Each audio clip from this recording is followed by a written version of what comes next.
खबर बीजापुर से बता दें, तर्रेम थाने में नक्सली हमला हुआ है। तो हमले में एक एएसआई गंभीर रूप से घायल हुआ है। तो घायल एएसआई राजेश सूर्यवंशी के कमर में गोली लगी है। नक्सलियों की ओर से फायरिंग अभी भी जारी है। तो बड़ी खबर यहाँ पर सामने निकल कर आ रही है बीजापुर से, ये बड़ी खबर जिसकी तस्वीरें हम आपको दिखा रहे हैं, अपडेट आप तक पहुंचा रहे हैं, जहां पर तर्रेम थाने में ये नक्सली हमला किया गया है। बताया जा रहा है नक्सलियों के इस हमले में एएसआई गंभीर रूप से घायल हुए। तो आपको बता दें, एएसआई राजेश सूर्यवंशी के कमर में इस हमले में गोली लगी है और नक्सलियों की ओर से फायरिंग अभी भी जारी है, बताया जा रहा है। तो बीजापुर से ये बड़ी खबर।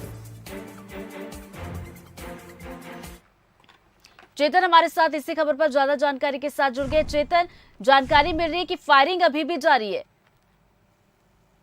जी रितु, देखिए देर रात का ये मामला है, तर्रेम थाने का इलाका है।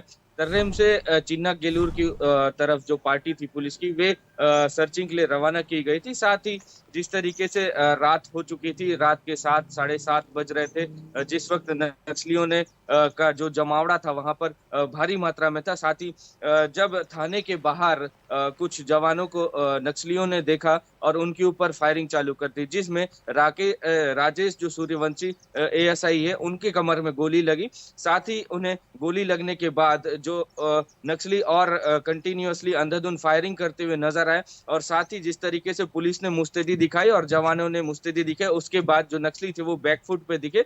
उसके आड़ पे जिस तरीके से राकेश सूर्यवंशी है, जो उन्हें नजदीकी चिकित्सालय बासागुड़ा लाया गया था, और साथ ही रात के वक्त बीजापुर लाया गया जिला चिकित्सालय, और रात में ही एयरलिफ्ट चॉपर के जरिए कर उन्हें रायपुर भेजा गया। ऋतु, साथ ही मैं बता दूं कि जिस तरीके से नक्सलियों की प्री प्लांट वहां पर मूवमेंट थी, और साथ ही एक आईडी भी विस्फोट किया है, जिसके जद में आते आते सीआरपीएफ कोबरा 2 से 10 के जो आला अधिकारी है, जो 2IC होते हैं, सेकंड कमांडिंग ऑफिसर, वे वहां पर बाल बाल बचे। शायद ऋतु, अगर वो आईडी की चपेट में, उस ब्लास्ट की चपेट में आते तो कहीं ना कहीं सीआरपीएफ या पुलिस को देखे तो बहुत बड़ा नुकसान हो सकता था।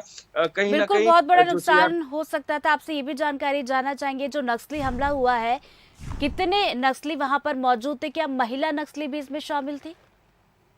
जी जी, तो बिल्कुल जिस तरीके से आला अधिकारियों से हमने बात करने की कोशिश की, तो नक्सलियों का जो मूवमेंट था वो कोई बड़ी पार्टी रही। हालांकि उस इलाके, जो तर्रम इलाका है, वो बहुत ही अति संवेदनशील इलाका है। पिछले 2 बरस पहले भी देखा गया कि जोनागुड़ा के जंगलों में वहां से जो 22 हमारे जवान मारे गए थे, उसी इलाके में वे शहीद हुए थे। उसी जो खूंखार नक्सली है हिड़मा, उसी का इलाका है, आधार इलाका है। साथ ही नक्सलियों की हमेशा आए दिन वहां पर कुछ ना कुछ मूवमेंट होती है, और पिछले 2 दिनों से बीजापुर की अगर बात करें ऋतु, तो कहीं ना कहीं अलग अलग इलाके में नक्सली दहशत देखने को मिला। कल ही हमने बात की गंगलूर के जो इलाका था, वहां पर नक्सलियों ने जन अदालत लगाकर 2 जो ग्रामीण युवक थे आदिवासी, उनकी निर्मम हत्या की। साथ ही पुलिस पामेड़ इलाके में सर्च के दौरान गई हुई थी, वहां से पुलिस ने 2 आईडी बरामद की, जिसे बॉम्ब स्क्वाड ने डिफ्यूज किया गया। तो कहीं ना कहीं नक्सली अपने मंसूबे पे कायम होते दिख रहे हैं, और कहीं ना कहीं नक्सली बैकफुट पे नहीं है।